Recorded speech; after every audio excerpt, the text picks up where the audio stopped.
Welcome in. Thanks so much for joining me. So, I'd like to focus on a practice, approach, a tip for meditation that is probably one of the main things I use throughout the day in both my formal meditation practice and my informal practice. And I call this don't encourage, don't deny. And so, what I'm referring to is our thinking, our thought process, the movement of thoughts, the movement of, I guess, sensory experience, emotional content. So, don't encourage. This has to do with the side where we, get hooked by our conceptual mind. We get hooked into a process of thought rumination, of thinking, of ruminating on, how do I fix this? What do I do? How do I remedy this? And I've just come to see this as part of the human predicament the Buddha pointed out of dukkha, or what we call stress, suffering, dissatisfaction, where we're always trying to look for a way out. And, in a strange way, it's like sort of looking for the way out is the suffering. Right. And I'm not saying we shouldn't remedy things when they need to be. For instance, if we have a gash in our leg, we need to do something, right? We need to preserve our life. Or if someone else has that, we need to help preserve their life. So it's not like this applies to everything in the same way, but I'm really just talking about our internal landscape here, our thoughts, emotions, the way we conceptualize our sensory experience, right? Our the sounds around us, sensations in our body, etc. And so encouraging is when we get caught in them, when we personalize them, when we take them on as self, as, who and what we think we are. This whole idea of self is a big topic in traditional Dharma, traditional Buddhism. But I think it's an important one to look at. Even if we can only do that in simple ways, it's still really, really useful and important. And one of the most straightforward ways is just seeing how we get hooked and we encourage our thinking processes, are the way we take something personal and then an emotion can be triggered. We have a reaction based on that, whether positive or whether beneficial or unbeneficial. Either way, it happens. And this isn't necessarily the only way to work with it, because the next moment or a few hours later, another process comes and we encourage that. We become that, right? We take that on. So it shows you that is not self, right?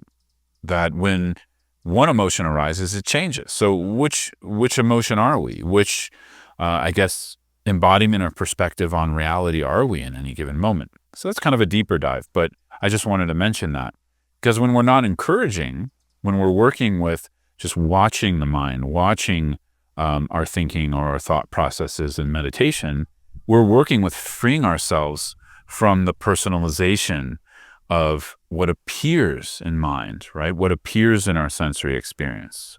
And this is really important if we want to be more free, if we want to be more open in our life, if we want to learn to grow compassion, etc., for ourselves and others. So that's the side of encouragement, right? So how do we literally do that? So we can just go to a basic mindfulness practice as one example, where we just simply watch our thoughts. So we practice watching our thoughts. It's easier said than done, obviously, but we practice it. It's a practice. So of course, we get caught in them, which is encouraging them. That's another way of saying the same thing. We get caught, we get hooked into our thinking and thought processes. And we notice that, and we come back to our breath, or we come back to the present moment, or in some of the ways I teach meditation, we come back to awareness. And we just simply do that again and again and again and again, right? Because it's a practice. We're strengthening a muscle. We're changing or transforming a habit, the habit to get caught or encourage thoughts. And instead, we learn to allow them to move through, to pass through, to watch them. That is not the goal in and of itself. That's just sort of a nice side effect of working with meditation in this way. But as a larger way of getting used to how reality might function, we start to notice we aren't our thoughts. We don't have to personalize them, especially in those moments. We find a lot of freedom. I remember I don't know, 25 years ago now, close to 25 years, that was the first thing that got me hooked on meditation. I had my first moment. I don't know. I'd been practicing maybe for 6 months or something. I had my first moment of, oh wow, I don't have to. My thought is not me necessarily. Like I don't have to follow every thought. Of course, it's been 25 years of following thoughts after that, but that's not the point. The point is having that moment of insight is so encouraging because it's like, wow, okay, right? Where up to that point, I just thought, I'm stuck with this. This is who I am. I'm my thoughts, right? So that's a big deal. So that's the practice of not encouraging, right? Now we have the other side, which is denial. So denial is a way to, for me personally, it's a fear mechanism when I deny. It's something I do out of fear because I can't handle it, right? So we can deny anything. We can deny an emotion. We can suppress it somatically. We can suppress it conceptually through overthinking. We can deny our thinking in meditation. A lot of people maybe have that impression that meditation means you don't think at all, which I haven't found to be the case. It's just that we learn to find space in between mind and thoughts. But anyways, so not denying is just allowing things to be what they are. Let the wind be what it is. Let the sun do what it does each day. Let our mind do what it does. If it wants to think, it can think. But we don't have to follow it. We don't have to encourage it. How? Through mindfulness and meditative awareness, right? We become mindfully aware, and that awareness itself is not thinking, yet it knows thinking is happening. So we just encourage that in practice. We encourage that formally when we sit, in a meditative posture and, a space where, put our phone down, etc. All of that is just because, we take it more seriously. But if we really want to have an impact, we need to learn how to do this off the cushion as well. We need to learn how to do this in daily life. So I'm out in nature right now looking at, some beautiful mountains here in front of me. I recommend if you have the space to do it. I know I'm recording this. It's winter time, so it's kind of cold for a lot of you.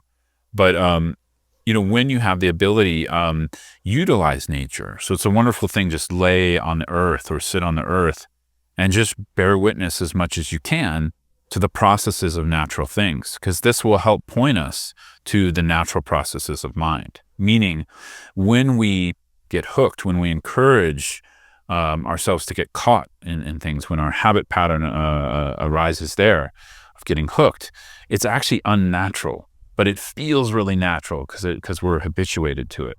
And the same when we deny, when we suppress, it feels really natural because we, usually, I don't know about you, usually I deny or suppress things that are painful, right? So it feels natural because I don't want the pain. Yet it's very unnatural. Because we're pushing it, we're poking it, we're prodding it, we're manipulating it, right? So just watch nature, how it doesn't manipulate. A tree where it hits, where the roots hit something it can't grow into, it grows primarily something, somewhere else. So things sort of function more naturally based on cause and effect. I'm not saying that always in nature, just as a general principle, you can see it. And so try to access the natural space of mind without denying what's arising. So we're bearing witness through awareness, mindful awareness, but also without encouraging. Just let it be, right? So let me know how that goes. I'd love to hear from you. If you want to comment here, if you're watching on YouTube, if you're listening Spotify or somewhere else, let me know. I'd love to hear how this practice goes for you. I'll just say again, it's not going to happen automatically. We do have to put time and energy into this. We take one step forward, two steps back sometimes. So it's natural. So that's why we call it meditation practice, right? Both formal on the cushion and off the cushion. We're practicing something. So when we're practicing something, we're naturally not going to be good at it right away. That's the reason we're practicing it. So I just encourage that, right? That's how I do it. I don't take it too personal. If, I don't know, for the last 5 hours, I was just caught in some really strong thought movement and I don't know, thought rumination. I just, okay, that happened. And then I try to go back to the practice. So we have to have that perseverance, that mind of perseverance. Okay. Thanks so much, everyone. Take care.